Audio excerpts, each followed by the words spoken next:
Okay, Gary, over to you. Okay, good morning, everybody. My name is Gary Jaros, and I'm the president of the Cavendish Community Ratepayers Association. And today we're going to have our annual general meeting, followed by climate change from a very well authored and educated individual, Peter Sale. And we'll do that introduction a little bit later. Before the meeting, I just want to let everybody know that as this is an annual general meeting, goes to their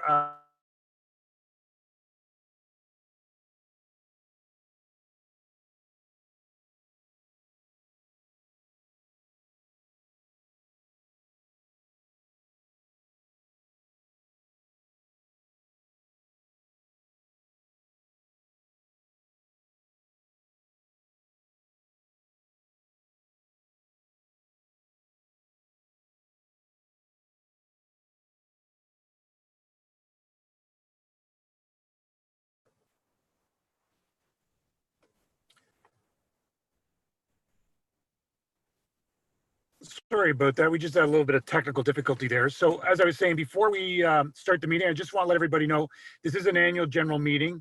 We will have to vote on motion. So if you go to your Zoom ribbon, which should be, depending on how your system's set up, either at the top, if you move your cursor to the top of your screen or the bottom of your screen, you'll see participant. If you bring up that panel, there is a voting yes or no. And so when we make motions and we ask for a vote, you either vote yes or no.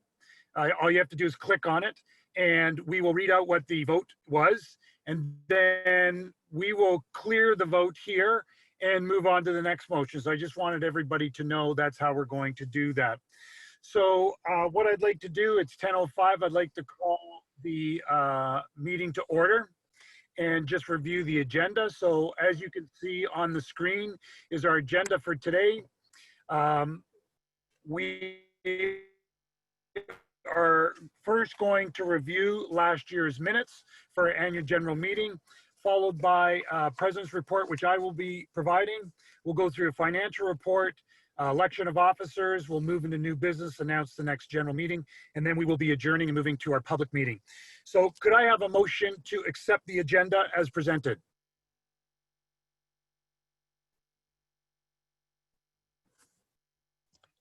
Bob, can you unmute yourself, please?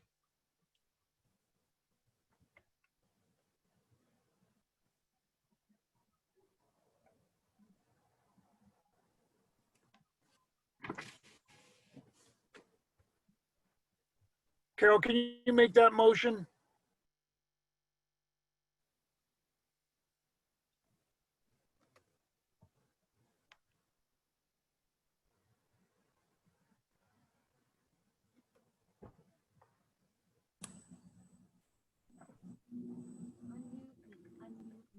Gary, it's Neil Giles, and I did make the motion to accept. Thank you. Can I have a seconder? Ivan Batty. Ivan, hold on. Okay. Ivan Batty seconding that motion. Okay, any discussion or questions? All four, if everybody could use their voting. Any nays?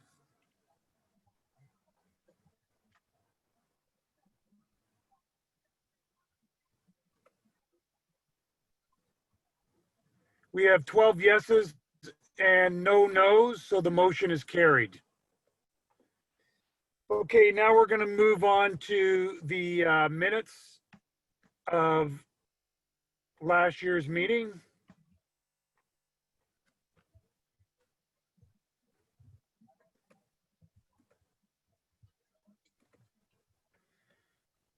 So these are the minutes from the last annual general meeting for the Cavendish Community Ratepayers Association, Inc., which was held on August 17, 2019 at the Cavendish Community Center in Trent Lakes, Ontario. The annual general meeting for the Cavendish Community Ratepayers Association was chaired by Gary Jaros, president, and started at 10:05. The board of directors of the CCRA was introduced and a quorum was established with 43 people in attendance. Gary thanked his board of directors for all their hard work and time investment over the year to help the association. The minutes from last year's AGM were reviewed by Gary Jaros and on a motion by Carla Salvador and seconded by Judy Beck. The minutes were approved as presented. Gary Jaros provided a president's report on the achievements throughout the year.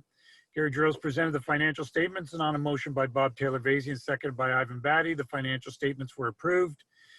Gary then presented the nominations for the board of directors. I mentioned our bylaws allow for 11 directors. We had a slate of 11 directors for nomination.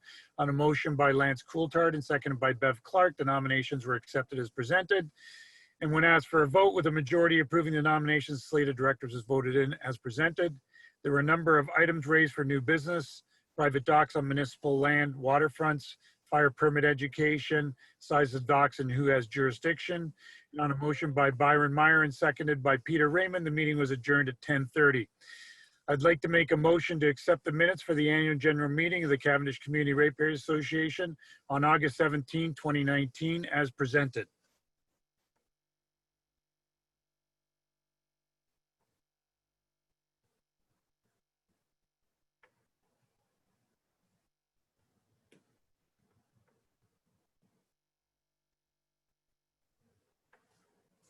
Ted, was that you making that motion? I didn't quite hear.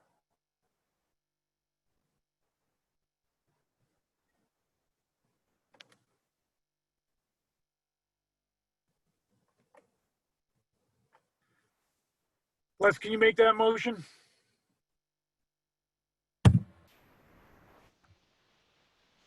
This is Les Clark. I will make that motion. Thank you. Can I have a seconder?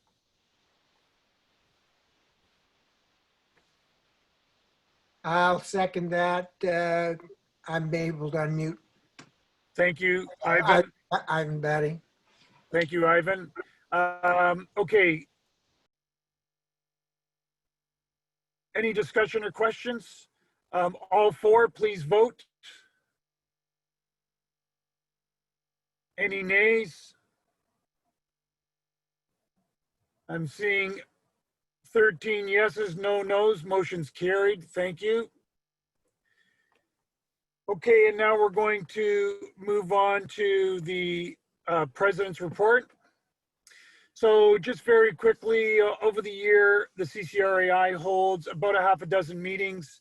We get very involved, as you know, on a number of issues in the township. We monitor all the meetings at the Trent Lakes municipality, Peterborough County, and we try to stay as close in touch as we can from the various ministries.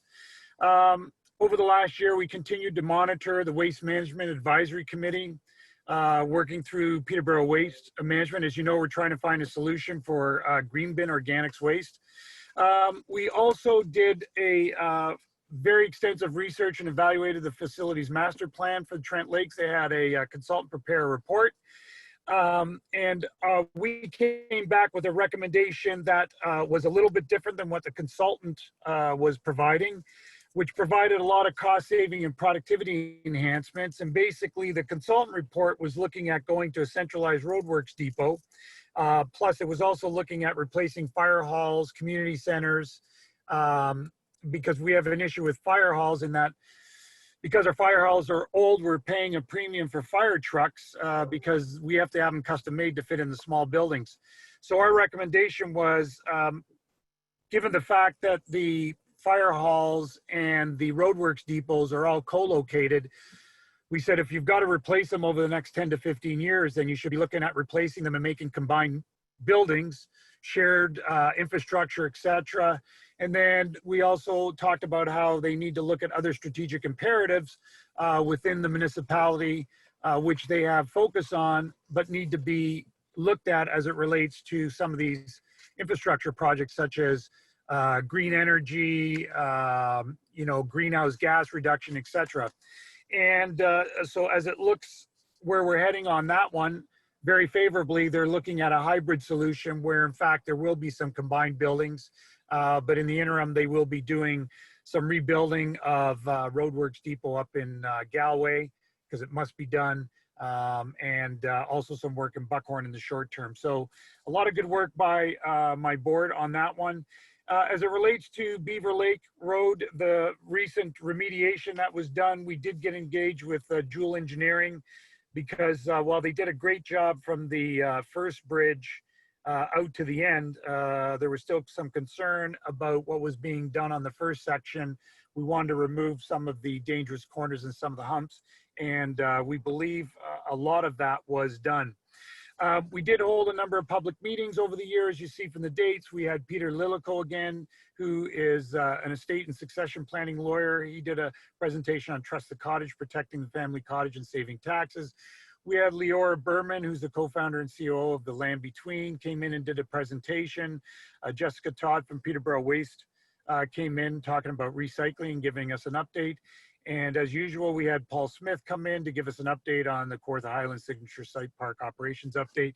And as is interested by everybody, water levels, we had Ted Spence, who's the chair of the Coalition for Equitable Water Flow, one of our board directors, and a lake steward, give us a water level update.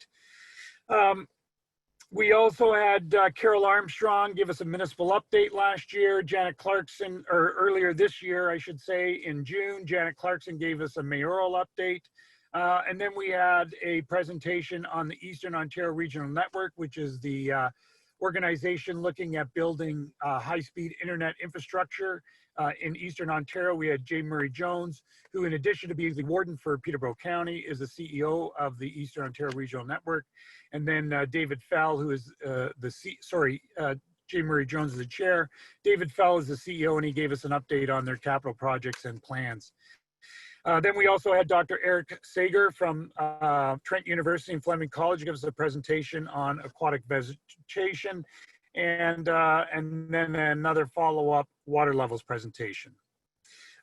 We did receive a grant from the Daniel and Susan Gottlieb Foundation for the Lake Protector Workbooks, which was part of our Love Your Lake program. We also did a Maintaining the Momentum and Next Steps program for Love Your Lake, which was a native shoreline plant sale.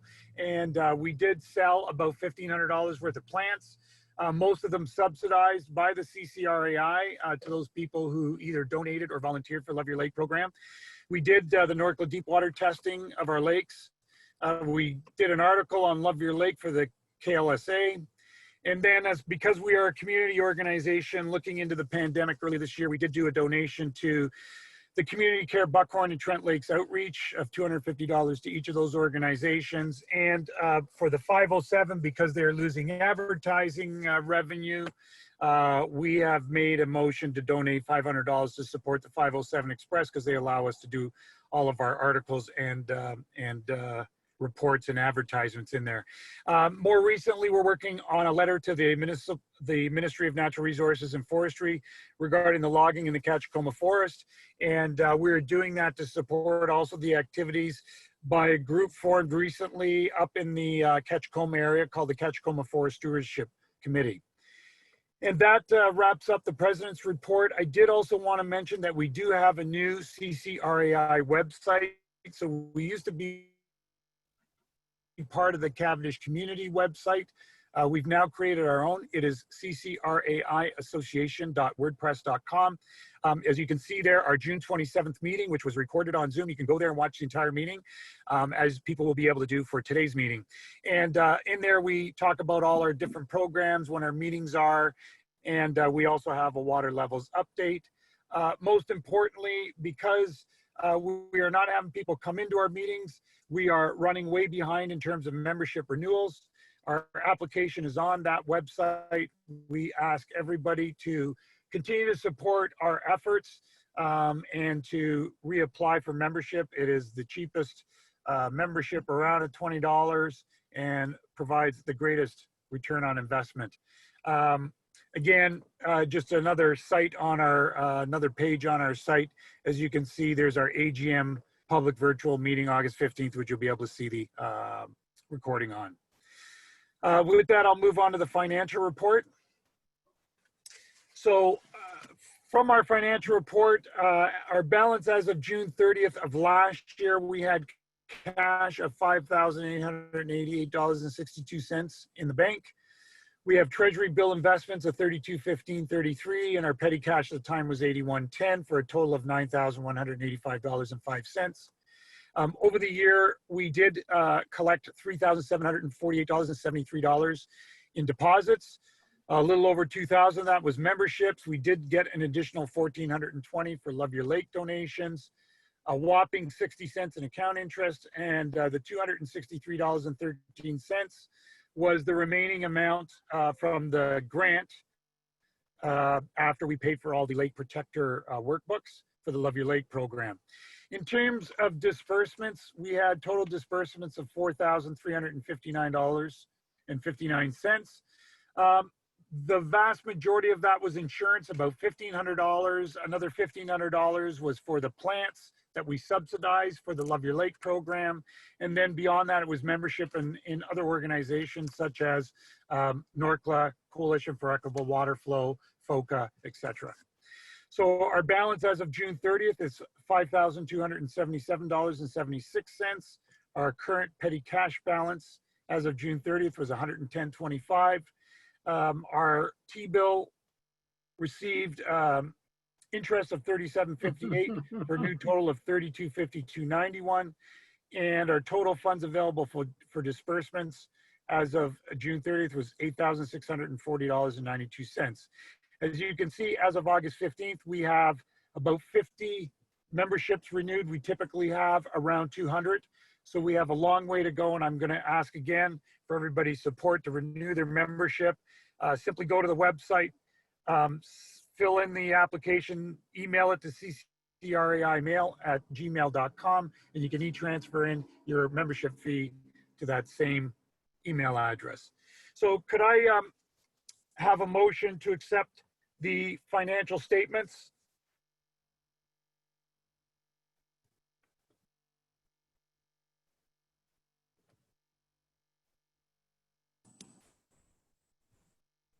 Hi, it's Carol Giles. I'd like to make that motion. Thank you, Carol.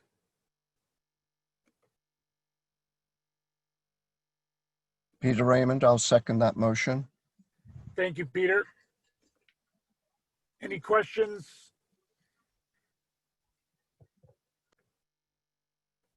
Okay, can we have a vote on that, please? Everybody go to their vote.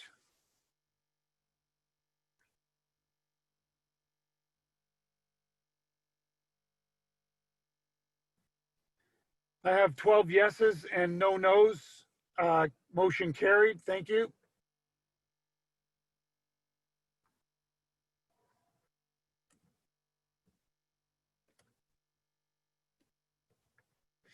Okay, so moving on to the election of officers. As you know, our bylaws allow for 11 directors.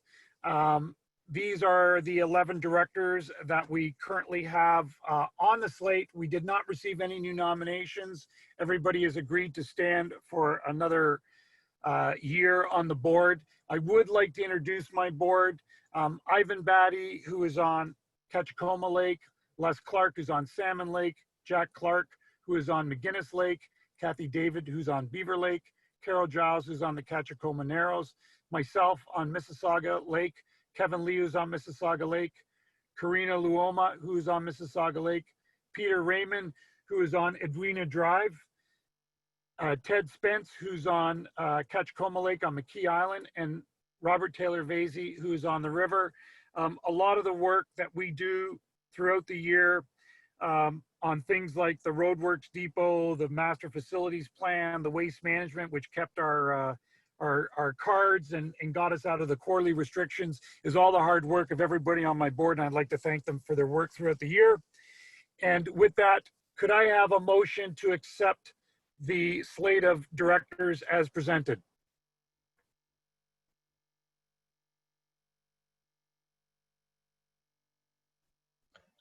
Okay, Lance needs to unmute himself.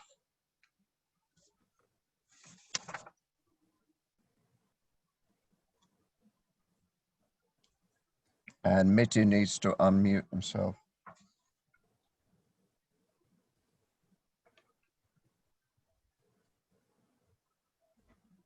Let me just try something out.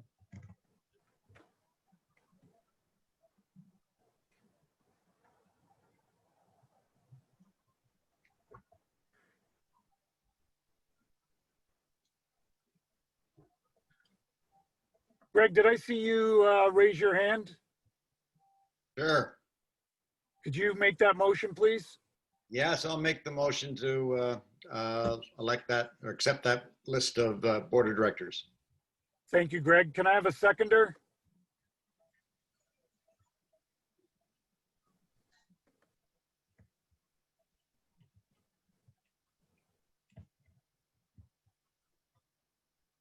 I see Peter Courier has raised a hand, so I'm going to take that as a seconder. Any questions, discussion? Could I have everybody move to a vote, please?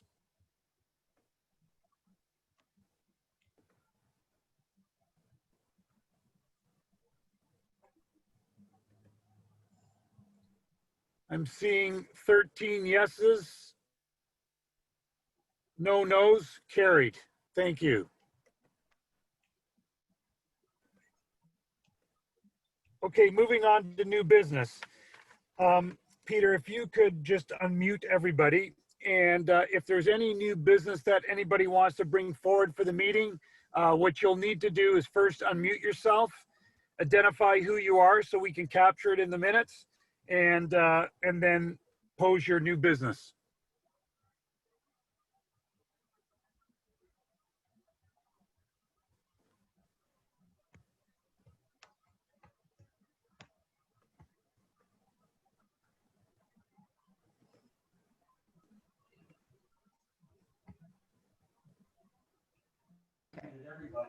Yeah, okay.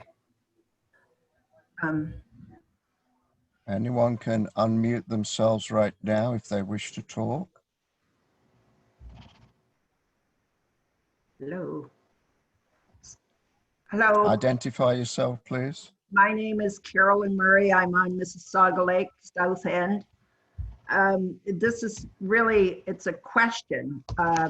Is that okay, or regarding an issue? Is that all right to discuss for new business? Absolutely, go ahead.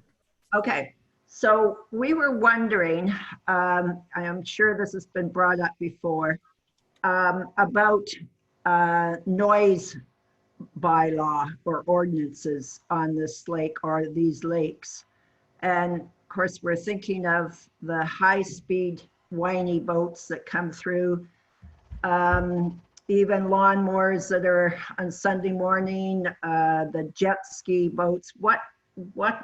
How is that controlled, if at all? And is there any way we can discuss that with the with Trent Lakes Municipality?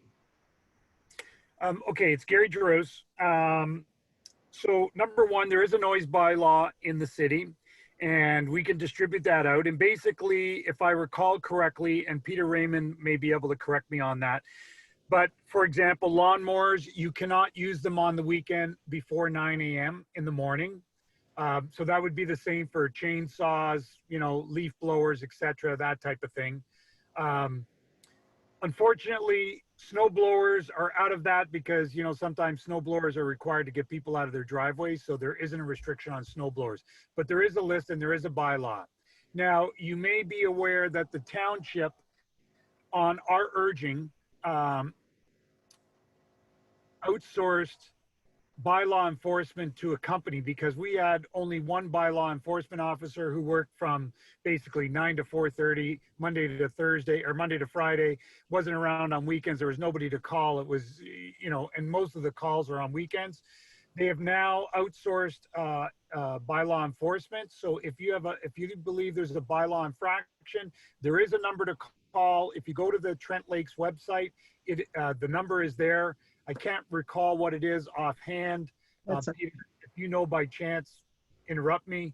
But that is how you handle that. As it relates to the boats, this has been an ongoing issue, but it is increasingly becoming more of an issue. We're getting a lot of complaints on Catchacoma right now of these high-speed boats that make a lot of noise traveling around at 1, 2, 3, and even 4 o'clock in the morning, waking people up.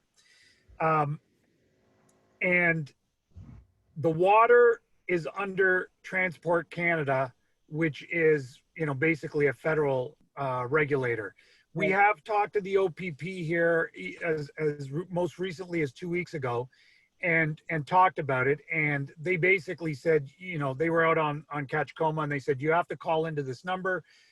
The more complaints, they track them all, they GPS them, and then that's where they patrol. There has even been requests for them to do nighttime patrols. It really comes down to resources. So it's a very tricky situation. In the Muskokas, they've created an association called Safe Quiet Lakes. Yes. One of our board members has become a member of that and has attended a number of their meetings. Oh, And good. we're looking at trying to figure out how to bring that organization and the intent behind it into our lake system. But it is not a legal enforcement, it is a peer pressure and participant enforcement. Right. Right. Okay, good. Because I had been reading about that organization and wondered if there had been any move to find out if it's something we could implement in these lakes. Yes, and we have, and we started it about 2 years ago. So we're just trying to figure out how we need to do that, but we literally would have to get every cottage lake and ratepayer association on board with it. Yeah, yeah, which would be challenging. Any other new business? Any other questions? Can I follow up with Carolyn's query, please, Gary? Yes, go ahead. Hello? Yes, go ahead. Just Thank identify you. yourself, please. Have you got that OPP number, first of all, that you called? I can get it for you. I don't have it on me right now. Well, you know what? Just post it on the website at some point. That'd be great. Yeah. There's another few possibilities in terms of making things quieter for all of us. I think they could, perhaps at even a provincial level, make muffling mandatory. In other words, unless a motor has a muffler on it, it's just not allowed on the lake. Then possibly, I don't know, Gary, how, or if anybody else would know anything about this, but perhaps we could screen the access to the lake. I mean, if there's some way of monitoring these folks who come in and ride their boats around like so many bikers, then we might be able to kind of at least control or minimize the disruption that way as well. There is a known problem that there are a number of people who are not property owners on the lake who simply come to the first bridge, drop, trailer their boat back up and leave. And that is somewhat problematic. Tough to stop people from doing that. So it's an ongoing issue we continue to look at, but I just want everybody to understand it is a very complex and tricky one. We looked even at speed limits. That would even have to be something that would have to be worked on by Transport Canada, the province, the county, the municipality, and the associations. Yeah, I know we can't. Can we move off that topic? Sure. I know we can't do it alone, Gary, and thanks. Thank you. Okay. Are there any other new business? Any other new business? Any other questions people have? Hey, Gary, it's Scott Luscombe from Pencil Lake. Yes. Two quick things. One, I'm wondering if you would be able to send out an annual email reminder for the membership dues. I just don't remember, and if I saw an email for sure, I would have paid by now. And the second one, I was wondering if we can get an update on the internet infrastructure project or whatever it's being called. Yep. So two things. Yes, we are going to be emailing out the application form and a request for renewal to everybody. So what we want to do is get through our virtual meetings first. It gives us a little bit more of an email distribution list as well. As it relates to the Eastern Ontario Regional Network, if you go to the CCRAI website, go to the June 27th meeting, you could just scroll through the recording and just go to where J. Murray Jones and David Fell are, and you can see their presentation there. They're the experts. They gave the presentation, and the update is there, and it's very comprehensive. Okay, thank you. Okay.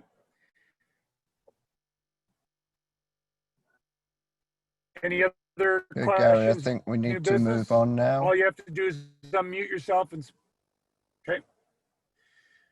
All right, our next annual general meeting will be Saturday, August 21st, 2021. So with that, I'd like to ask for a motion to adjourn. This is Bob I make- Kirovich. I'll make that motion. All right, Thank you, Ted Bob. Spence, I'll second it. Thank you, Ted. Any discussion? Can I have a quick vote on that?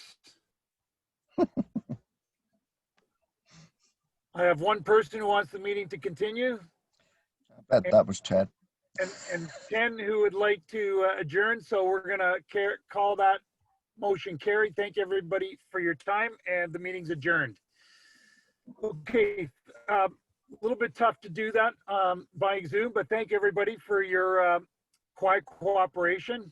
So what we're gonna move on to now is a climate change presentation. And this is going to be done by Peter Sale.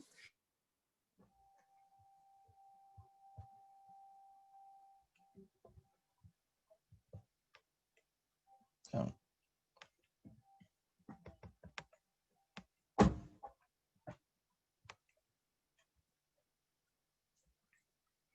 Gary, Gary, you just muted yourself. just mute yourself. Unmute. Sorry. That was me. Okay, no problem. I just got muted by mistake, but it looks like it's going to be okay. So what I want to do is just introduce Peter Sale. And unfortunately, working out of your car is not the ideal situation.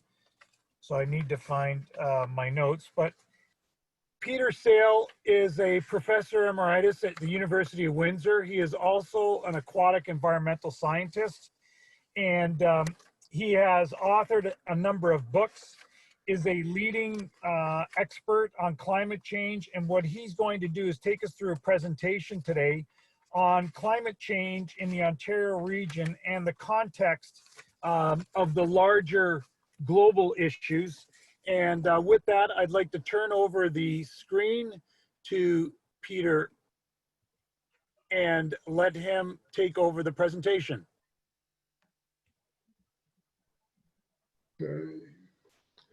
Thank you. And thank you, everybody. And before I even start, let me say I've spoken to a lot of lake associations over the years. This is the first time by Zoom. And one of the problems with doing a presentation by Zoom is that once I put the presentation up on the screen, I can no longer see you. So I don't know if you're desperately trying to attract my attention, or if you're so disgusted with what I'm saying that you've got up and left the room. I will just continue talking. If you use the chat facility, you can communicate to the moderators that there are problems, and they can probably then find a way of attracting my attention. But to a certain extent, we're flying blind. This is, for me, the first time I've done it this way. So I'm going to start off by calling up this presentation. And yes, okay, wait a minute. I have to get back into there. I'm going to have to share my screen. Okay. I need to have my ability to share my screen enabled, please, or I won't be able to do it.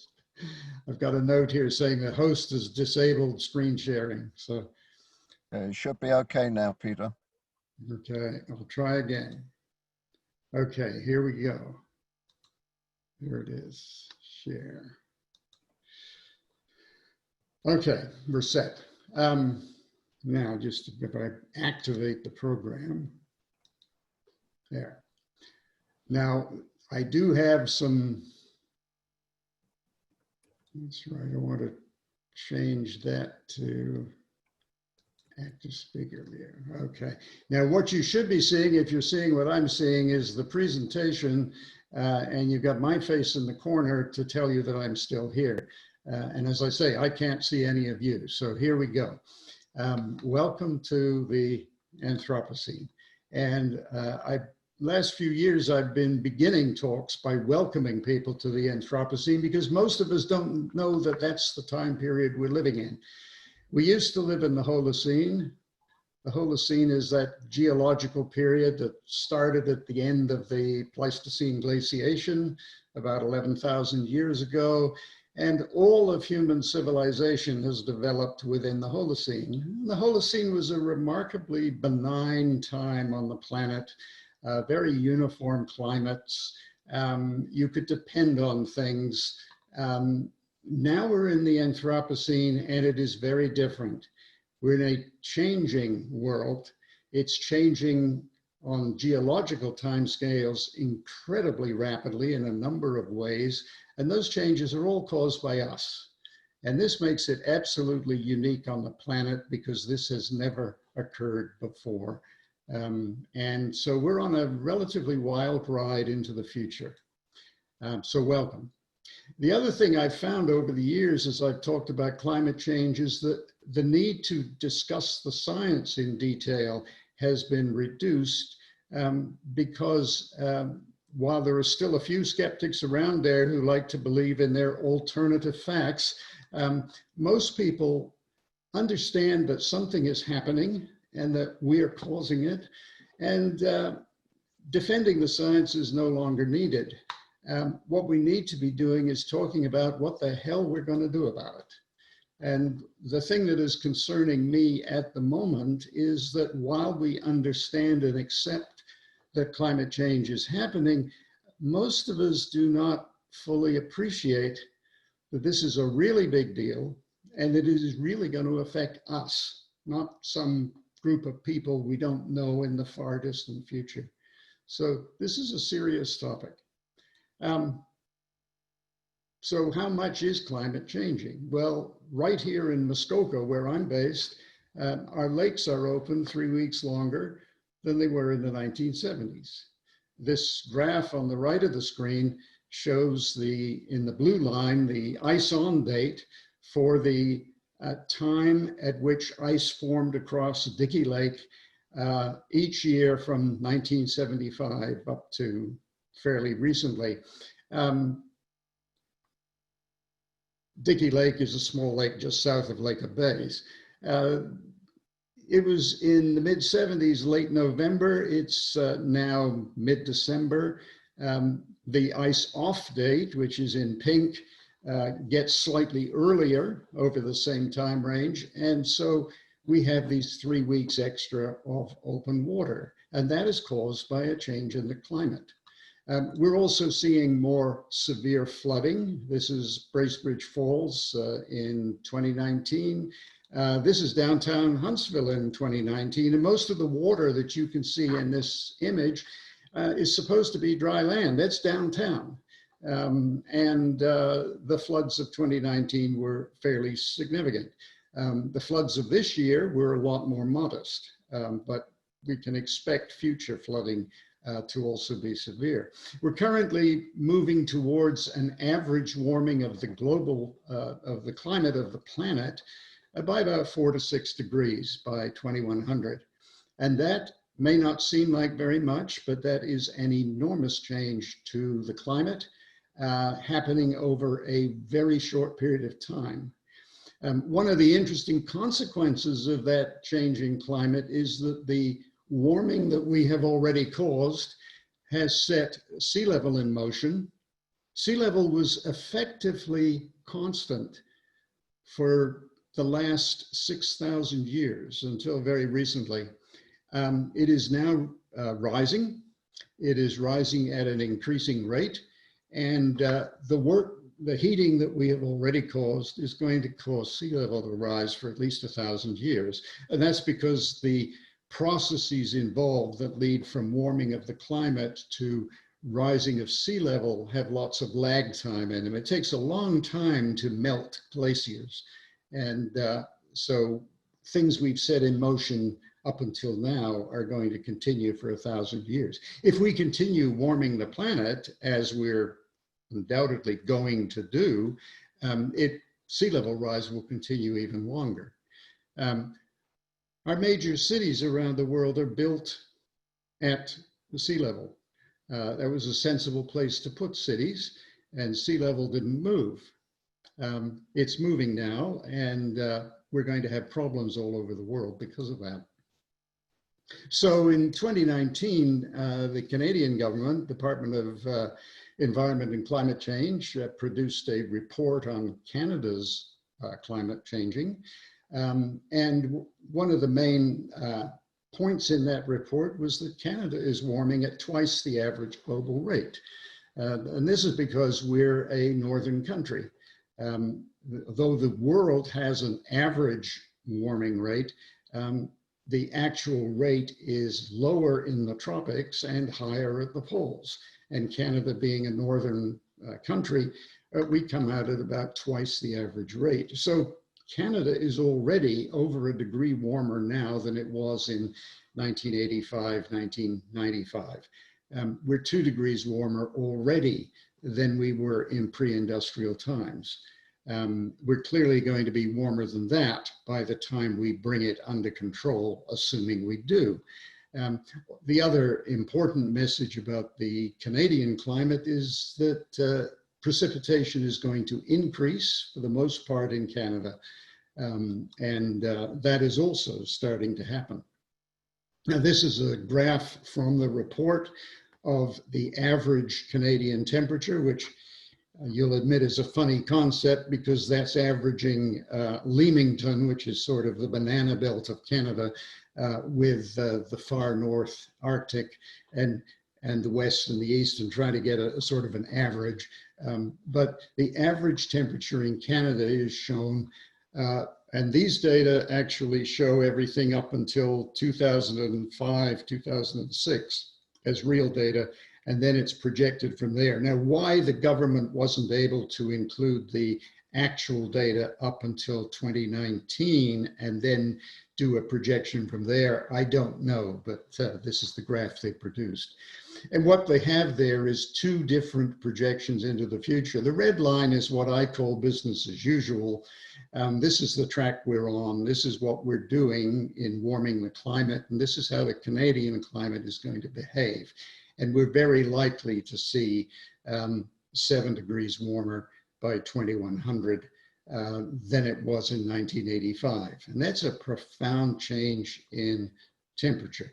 Optimistically, if we seriously get busy and bring climate change under control and really live up to the obligations that we committed to in Paris in 2015, to keep the temperature of the world close to plus 1.5, Canada's going to have a warming of about plus 1.9 degrees. So we have some change coming, and we need to be thinking about it. The report also shows that the precipitation is increasing, but it's particularly increasing in the north, particularly increasing in the east. These graphs represent the winter precipitation, which is the part that changes the most. The left-hand side, the 2 images on the left-hand side are referring to the situation if we bring climate change more or less under control, a relatively slight change in precipitation. The 2 columns on the right are if we go on business as usual. And the 2 at the top are the increase at mid-century, the 2 at the bottom are the end of the century.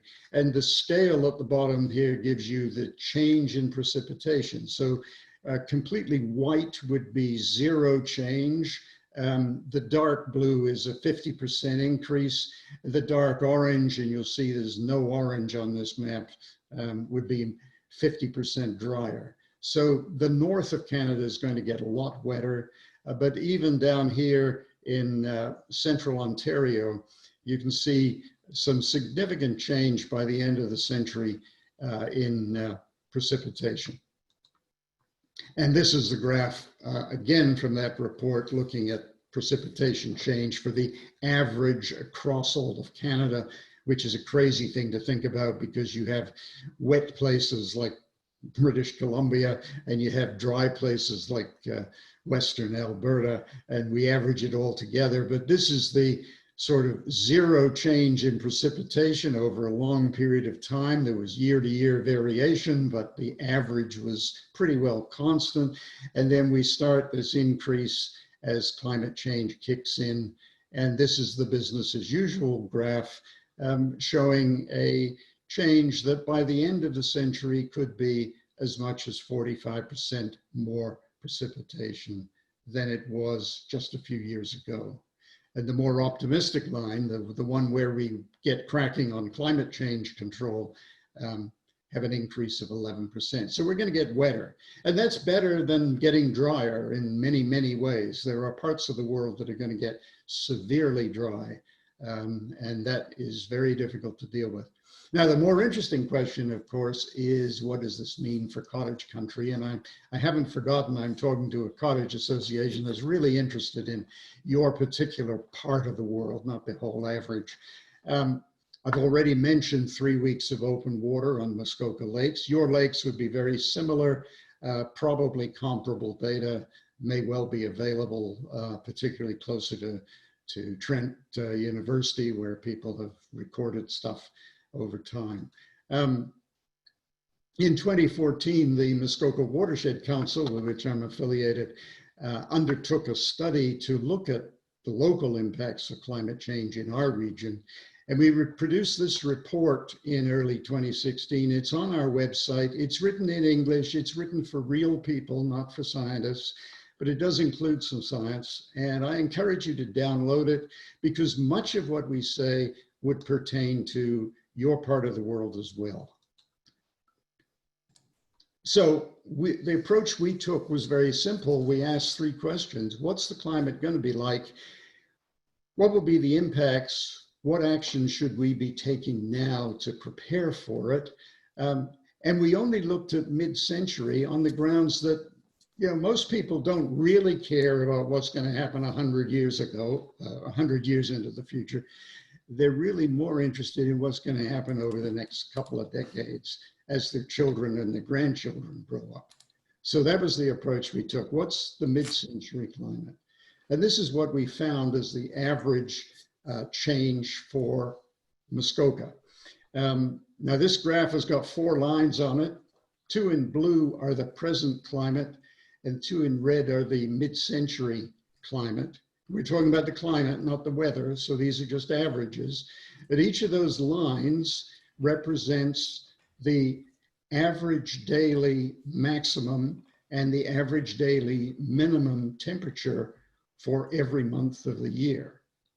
And so we have 2 lines for the present climate, 2 lines for the future climate. And the future climate is warmer. We knew that was going to be the case. It's remarkably symmetrical. We didn't know that that would be the case. It doesn't look too bad at first glance, but I like to draw attention to 2 particular temperatures, 0 and 30. Now 30 is heat wave temperatures, and at the present time we get heat waves each summer. Typical summer we'll get a couple of heat waves. The heat will be above 30 degrees, humid, thunderstorms for 3 or 4 days, and then it'll cool down again. That's with an average summer temperature in July and August of mid-20s. And what this graph shows is that by 2050, the average is going to be 30 degrees, which tells you immediately that what we now call a heat wave is going to be normal. And heat waves are going to be even hotter than that. So that's actually a bigger change than it perhaps appears on the graph. The other change, 0 degrees, that's where ice turns into water if things are warming up. And what you see there is that in the present climate, the daytime maximum temperatures on average for 3 months of the year are less than 0, January, February, and December. And in the future climate, only January dips below 0. So what we're going to see is winters with a lot more freezing and thawing. And that has implications for our lives and our management of our roads and our buildings and infrastructure, but it also has tremendous impact on the lives of other organisms, the plants and the animals that have been adapted to living in a place that freezes solid for 3 months of the year. And it's not going to be doing that. And that is going to have implications, sometimes good for the particular species, sometimes bad. So that's the temperature. This is the comparable graphs for precipitation. And this is measured as millimeters of rain or melted snow. And here we have the total number of millimeters of precipitation per month for the average year for every month of the year. So the January average, the February average, and so on. The blue line, the present climate, the red line, the future climate. And again, you see the future climate is wetter, but here it's not symmetrical. In fact, in the middle of summer and fall, July, August, September, October, there's basically no difference. The amount of precipitation is going to be the same. It's in the later fall and the winter and the spring where the precipitation is greater. Now, you might think that that means that the summers are going to be much the way they are now, but they aren't, because with the warmer temperatures, there's going to be a lot more evaporation. And with more evaporation, the soils are going to be drier. The water available to nourish wetlands and streams and rivers is going to be less. So the summers are going to appear a lot drier, even though the amount of precipitation is basically not going to change. And incidentally, the increased precipitation in the winter and spring is almost entirely due to lake effect snow, with all the lakes to the west of us staying open so much longer into the winter and allowing for evaporation to then lead to precipitation where we live. So again, some substantial changes in the climate as rainfall changes. So summarizing the results of our study, the evaluation showed that it's going to be warmer and slightly wetter. The important thing is that the extra precipitation is mostly going to come in the winter and spring.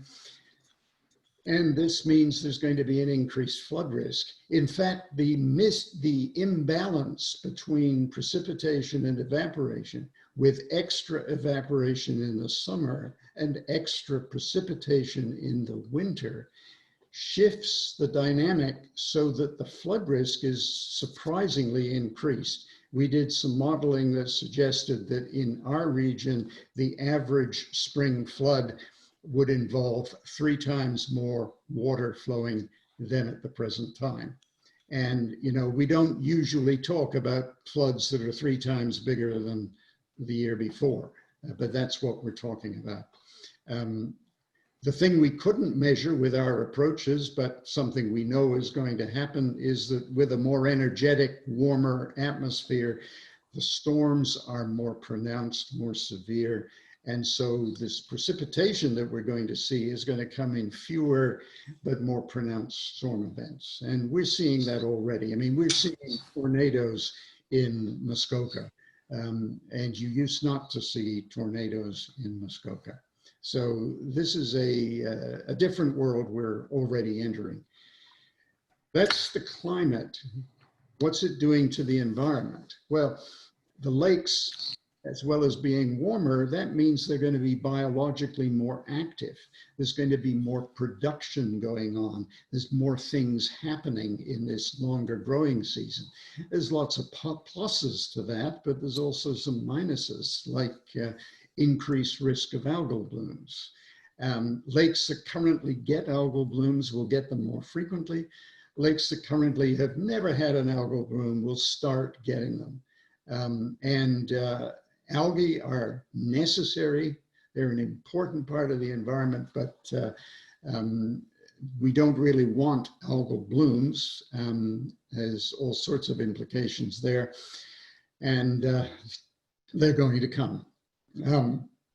As well, that dry period in the summer with all the evaporation means that low flows, drought, more risk of fire, but also streams drying up, wetlands drying up, river flow declining, lake levels falling. It's going to be more difficult to keep our lake levels where we like them to be. And in your particular situation, I don't know the details, but I expect there are going to be some serious difficulties figuring out how to keep the Trent waterway functioning because the availability of water to power it is going to be less in the late summer. And pests from the south that formerly couldn't tolerate our winters, but also most prominently because the plant growth zones, any gardener will be familiar with plant growth zones. Well, the plant growth zones are moving north at a rate of about 10 kilometers a year, meaning that our forests are going to discover themselves standing in places that are too hot for them, too dry for them, places that they're not designed to live. And those trees need to be moving north as well. And we need to have southern trees moving into our region. Now that sorts of change is going to be very slow from a human standpoint. Trees live a long time, and an oak tree that is growing is not going to pick up its roots and go hopping north. But its seeds are going to have less likelihood of germinating and becoming new oak trees as the climate changes. Actually, oak was a bad one to pick. Oaks are pretty tolerant of the kind of conditions that are going to come. The maple trees are probably better ones to look at. And if you like maple syrup, you should probably be drinking it now. New tropical diseases for all sorts of organisms, including us, coming in because of the changed climate. Greater stress on our power grids and our data grids at a time when our need for reliable power and data grids are growing. I have thought for years and years and years that it's absolutely stupid to string power lines through the trees like so many Christmas lamps. But hydro keeps doing it, and most people, when I mention it, look at me like I'm a complete idiot when I say we should have been burying these power lines long ago. The stress is going to be increased by those more severe storms, and the stress is also going to be increased by our greater demand on the system because we're going to be running all those air conditioners. So there are changes to our lives as well as the changes to the environment. So this brings up the question of what do we do? What should we be doing now to get ready or to mitigate what's coming? And I think it's worth remembering that wrong solutions are very quick to be provided. And when people are angry and complaining to government, it's most often the wrong solutions that get pushed the hardest. And I don't know what's been happening in your area, but in Muskoka, there has been people complaining a lot about spring flooding. And the solutions that have been advocated have mostly been the wrong solutions. Sometimes I think when we are dealing with complex problems, it's useful to step back and get a new perspective. And I want to do that now. And you perhaps didn't think I was going to step this far back, but I am. This is just to remind you that we live in a place which not only is beautiful, but it's also the only habitable planet in our vicinity. And if we screw up here, there isn't another place we can go very easily. So maybe we need to take care of it. And that is a point that many of you will be familiar with, but it is a point that frequently gets forgotten when we're concentrating on making sure the economy is humming along profitably. If you get a little closer to our planet, you can almost imagine you can see the biosphere, because the critical thing about our planet is this biosphere, a mixture of a thin skin sort of air, land, and water, and all the organisms that live in it that sustain our lives. We get our food from the biosphere, we get our water from the biosphere, we even get the oxygen we breathe from the biosphere. Now, assuming you're still all listening, I think you've probably all been breathing. And we all breathe, and we breathe all our lives. And each time we breathe, we take in air, extract the oxygen, and put carbon dioxide into it. And so does every other living creature on the planet that is not in the ocean. It's breathing air. And the amount of oxygen in the atmosphere seems to stay the same. And that's because the plants, when they're doing their photosynthesis, produce oxygen as a byproduct, which they release into the atmosphere. And so the fact that we have oxygen to breathe is entirely dependent on the fact that the earth is covered with plants that photosynthesize. And as a general rule of thumb, you get about half the oxygen in the atmosphere from the plants living on land, the trees and other things, and you get about half that oxygen from the algae that live in fresh water and the ocean. So those algal blooms I was talking about immensely, we can't solve those algal blooms by getting rid of the algae. We need the algae because they provide the oxygen that we breathe.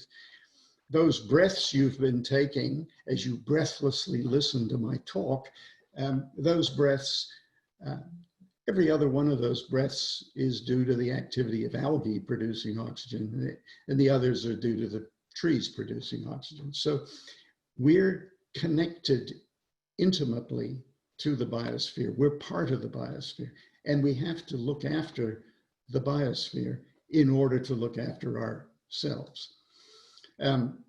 Recapping, the problem we are facing at the moment with climate change is a problem we've caused.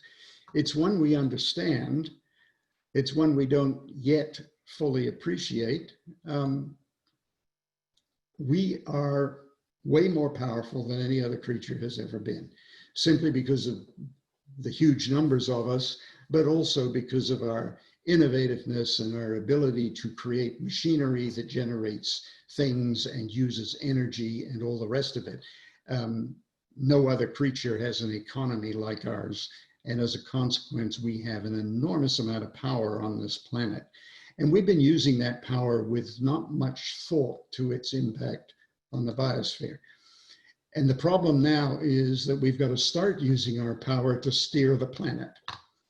And that is a kind of strange thing for an environmental scientist to say. I'm talking about us taking control, steering the planet. But that is what we have got to do. And how the hell do we do that? The other thing to remember in talking about climate change is it's just one of the symptoms of environmental neglect. We've done lots of things to this planet, and we continue to do them. This figure is one that some of you will have seen. It's been around since about 2005, and it's an attempt to depict the various ways we are stressing the complex system, which is the biosphere. So climate change is one of them. And what is shown is the center of this place here. That's sort of the ideal situation. And the more we have distorted things, the further out these columns go. And so climate change is, we're sort of out here. The distortion of the nitrogen cycle and the phosphorus cycle, things you don't even think about. Our production, our manufacture and use of fertilizers has produced an incredible distortion to the biogeochemical cycling of nitrogen and phosphorus on the planet, such that there's now way more of both of those elements available for biological activity on this planet. This is why we have coastal dead zones in the oceans, that there's more of them every year and they're getting bigger every year. This is why we have pollution of estuaries and that sort of thing. This is why we have lakes that turn green in the summer like Lake Erie did. This is a distortion of the biosphere. It's a change of the way the planet is functioning. We have taken up 75% of the land on this planet for our own use and deprived other parts of the biosphere from using it. So these are huge changes that are taking place. And they've been done not because we're trying to change the planet, it's been done by accident, because we haven't thought about what we're doing. Some of these threaten the capacity of the biosphere to continue to sustain us. And the scientists who produce this figure are actually concerned that we could be approaching one or several serious tipping points where our actions would lead the planet to a place where suddenly various feedback loops would kick in and you would get sudden change into a very different world. And if you look at the history of the planet in geological time, there were times in the past where it would have been very difficult for human civilization to exist. I'm talking about the deep past, way back before there were any people at all. So what's being said here is that our carelessness is distorting this complex system and leading to the potential for the planet to radically flip into a very different state, which is a problem for us. And that's why I say we need to steer the planet back towards a safe space for humans to live. How do we do that? It's very simple. We repair the neglect by replacing the careless actions with deliberate actions that are going to mitigate. So in the case of CO2, instead of dumping CO2 into the atmosphere, we figure out ways of, first of all, stopping the dumping and then starting reducing the CO2 in the atmosphere. And that's just one of the things that we can think about. In other words, we start steering wisely. You know, our official name is Homo sapiens, which means the wise human. Most of the time, we don't behave wisely at all. We've got to start steering wisely if we want this world to be a world that we're adapted to living in. It's an immense challenge. I won't deny that. It requires coordinating actions over long periods of time and over the globe. And that kind of coordination is not something people are very good at. We have done it occasionally. It's within our capacity to do it, but we have to have the will to do it. And that is something that we're trying to work on, but we're not there yet. It's going to require government action. It can't be done by people alone, as individuals. Recycling our garbage is not going to solve climate change. Recycling our garbage is important, but recycling is not going to solve climate change. We need government involved because there's going to be pushback. If I own a coal mine, I'm not interested in any suggestions that we don't continue using coal. But the world requires that we stop using coal. So there's going to be pushback. It's also necessary to have international collaboration. So you've got to have governments involved. And individual action is necessary too, and it's helpful too. And one of the most important in individual actions, of course, is to let your governments at every level, from municipality up through national, let your governments know when they're doing the right thing and congratulate them when they take action to improve the situation. Don't spend time focusing on the impact on your personal life. Consider the impact on the environment for all of us. So voting and commenting and recognizing when a government does the right thing is really important. But then there's a whole bunch of other things you can do. And I saw this graph, I forget when I found it, but I saw this graph and I sort of liked it because there's lots of things people suggest we can do as individuals to reduce our carbon footprints. And this shows very clearly that there are differences in the value of some of those things. And what is shown here is Canada, unfortunately, is only occasionally on this graph, but it's showing the average emission savings in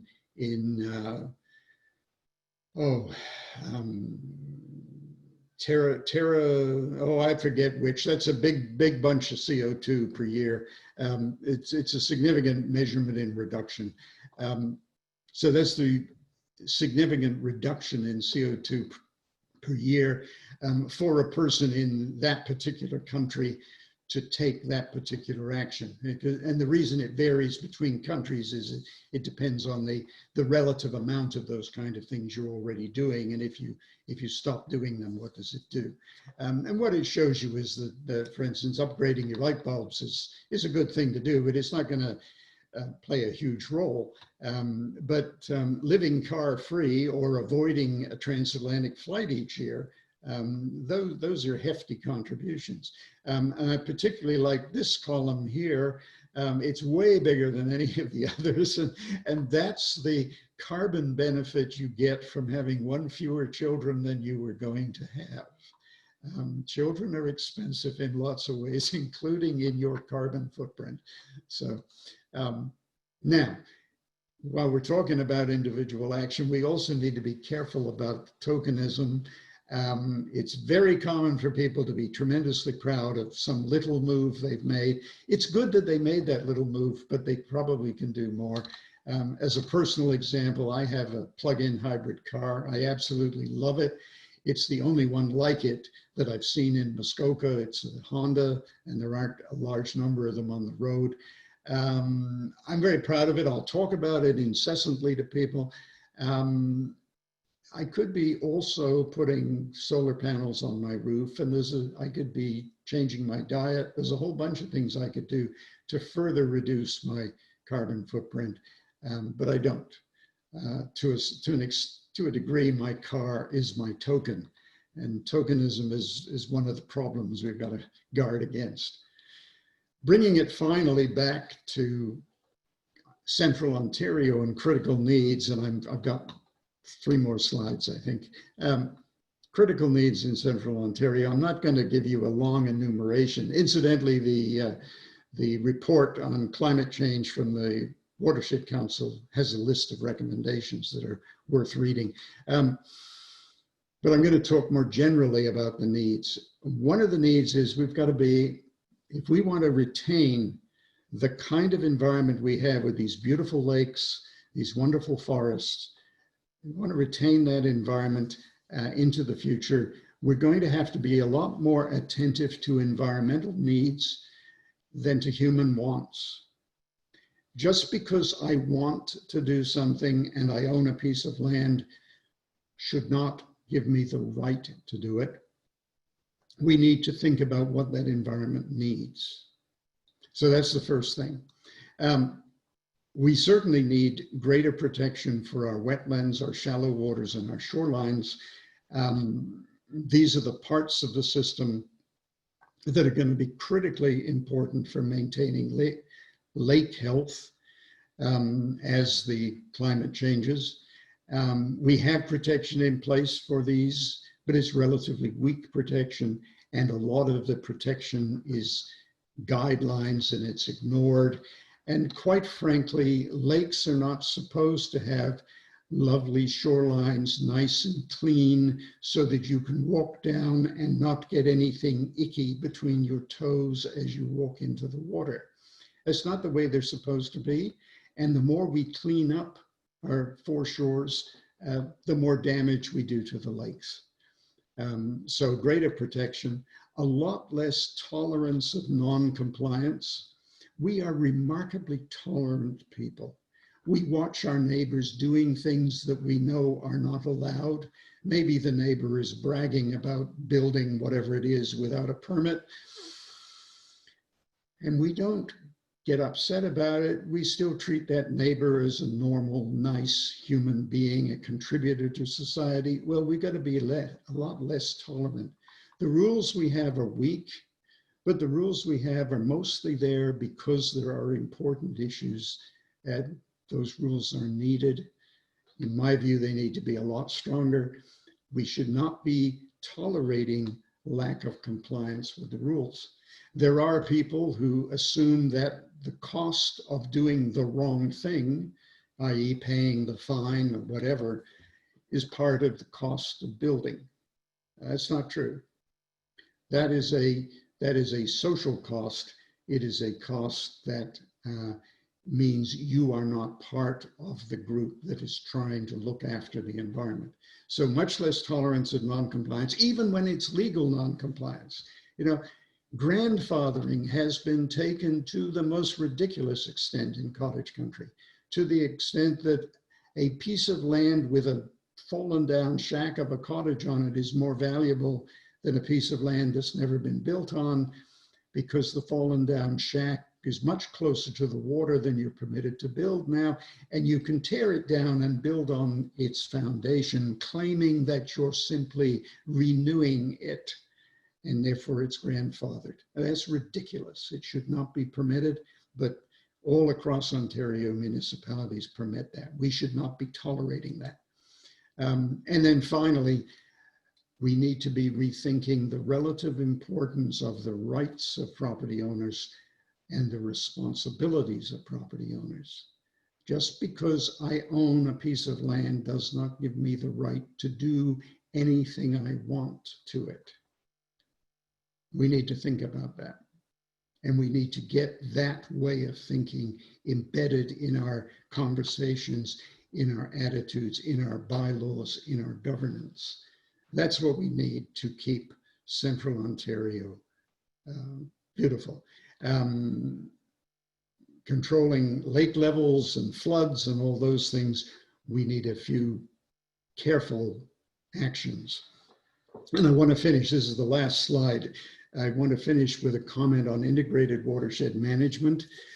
This is a method of managing land which uses the watershed as the ecologically logical unit rather than the municipal boundaries. And the Watershed Council is advocating for the use of IWM as the only logical management approach in our part of the world. It's an approach that's been around for a while. It is advocated by the Ontario government. It is a big challenge for municipalities and the province to use because our governance structure is top-down and siloed. We have a department of government responsible for flood control. We have a department responsible for water supply. We have a department responsible for managing forests. We have a department responsible for development, and so on and so forth. Integrated watershed management says you have to work across municipal boundaries and you have to work across silos. It can be done, and it is being done in some places. And what we're saying is, quite frankly, in the Anthropocene, we are no longer in a world where we can depend on the environment to remain the same if we don't disturb it. This means we've got to be quick and nimble. It also means we've got to be managing in a much more intelligent way than we have in the past. And quite frankly, of the various methods out there, IWM's the only approach with a good chance of working.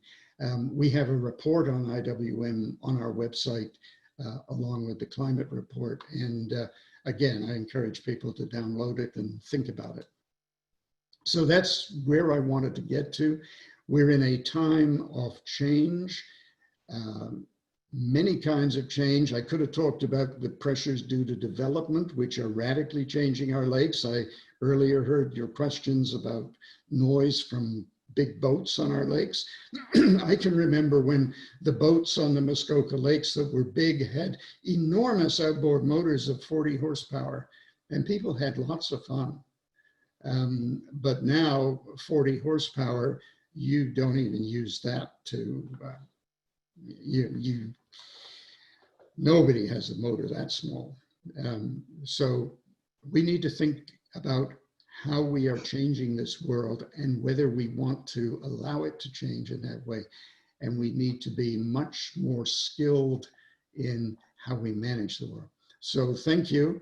And I hope this was successful. And then I figure out how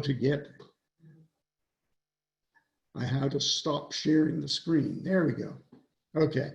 So thank you very much. And I see some faces are still there and their eyes are still open. So hopefully this was successful. Thank you. Peter, on behalf of the Cavendish Community Ratepayers Association and our members, I want to thank you for taking time out of your Saturday morning to give us such an enlightening presentation. I think we are absolutely all seeing the impacts of climate change. The question is what are all the right solutions as opposed to the easy wrong solutions? So thank you very much for that information. We really appreciate it. And to keep our meeting on track, we're going to turn it over to Ted Spence, who's going to give us a water level update, which is directly impacted by climate change. So Ted, over to you. Are you going to share your screen or do you want me to put your slides up? No, I've got them right here. Perfect. So just go to screen share and we're good to go. I think we're probably ready to go now. Good. Thank you. This is really a continuation on from the things we talked about back in June. We want to review where we've been in terms of water management this year, and it follows on beautifully actually from many of the things that Peter just talked about, because we're certainly seeing the evidence of more variability in our climate, and as it turns out as it becomes visible in more variability in our weather patterns, and we'll see where we are here. As I reported previously, by the end of March, we had, going into March, we had pretty normal snowpack up here this year, but it melted very early in March.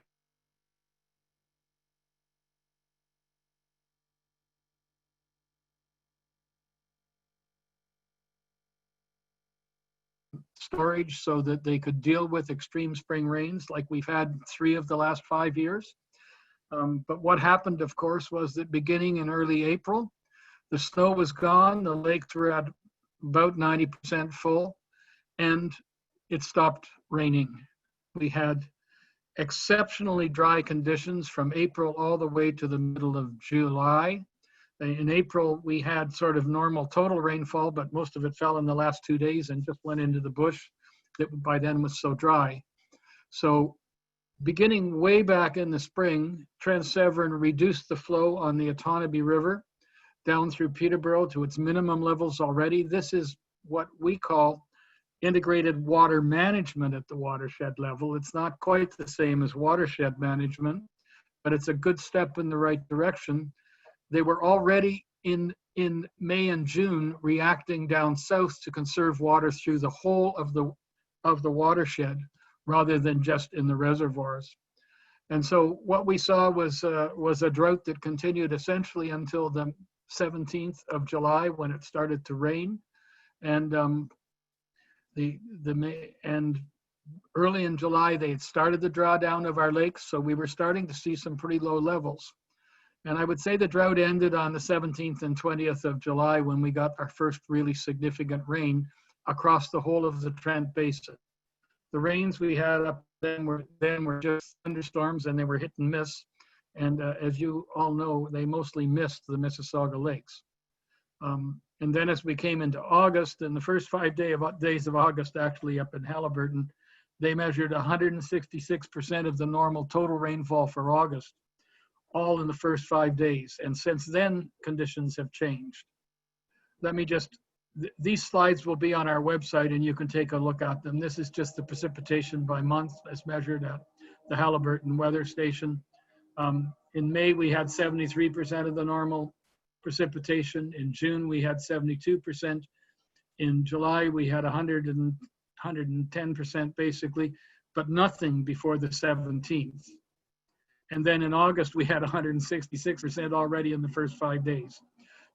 So you could say the problem is over. But if we look at what we experienced this year, this is right here is April 15th.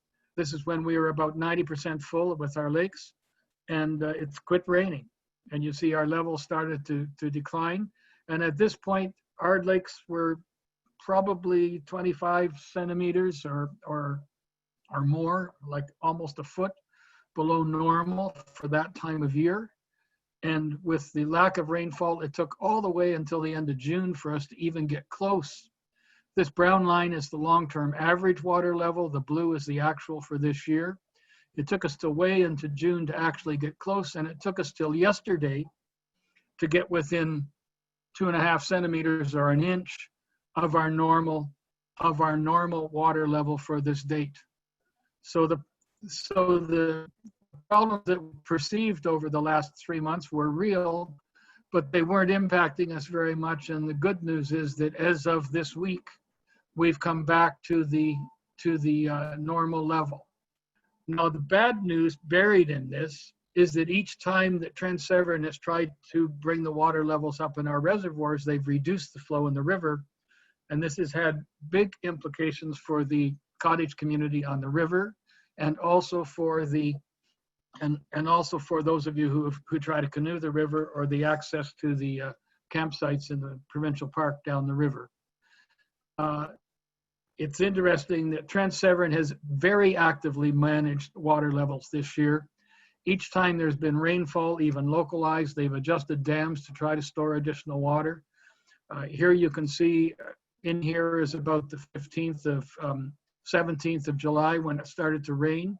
They immediately put logs in our dam, and you see it flatten out here a little bit. That's getting the water level, trying to recoup a little bit of the water level and bring us closer. And that's what they've been doing all this last 3 weeks, is bringing the water level back up closer to its normal level. And this is true basin-wide. Those low flow situations down south have been maintained for the most part.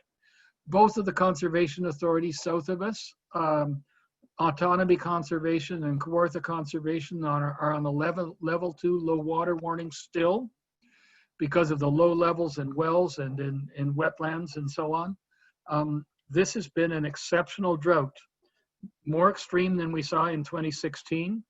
And Trent Severn has managed our water across the entire basin by conserving water all the way down, so that we didn't get too far below our average. And now we've had the opportunity to recoup. Now I'm going to say that each of us, it's worthwhile for each of us to monitor what's happening. When you go to the water level graph, and this is available to everyone on the Parks Canada website, I'll show you how to access it in a minute. There's also the option of going to the table here. If you go to the table, you find something like this. This is August 13th. Shows our current water level at 182.7. That's measured from the sill of the dam.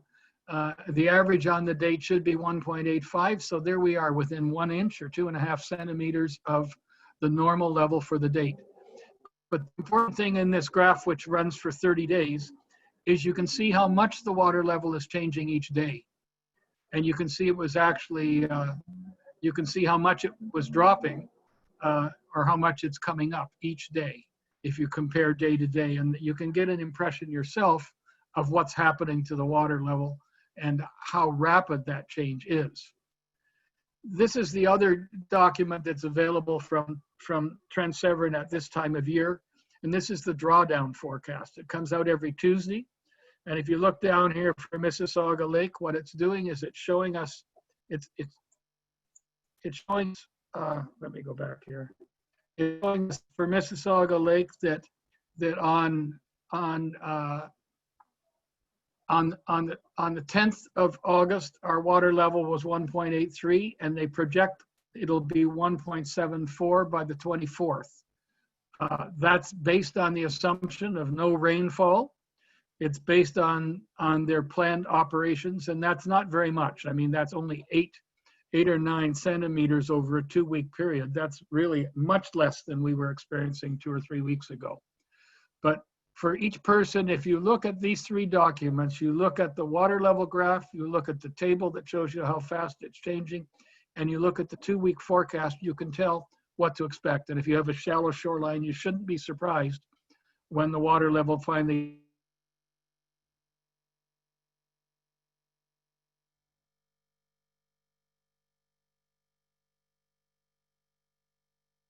f.ca.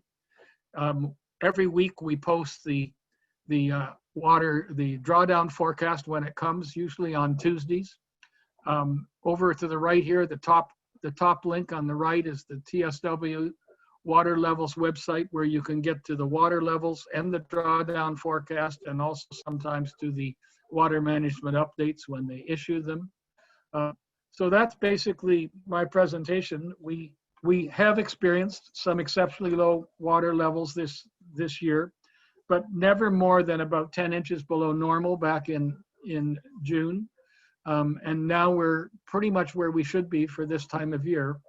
But that does mean that we'll be in the critical level for areas like the cut through McGuinness to Catacoma fairly soon. And you can see the rate at which things are declining. So Gary, over to you. That's my presentation.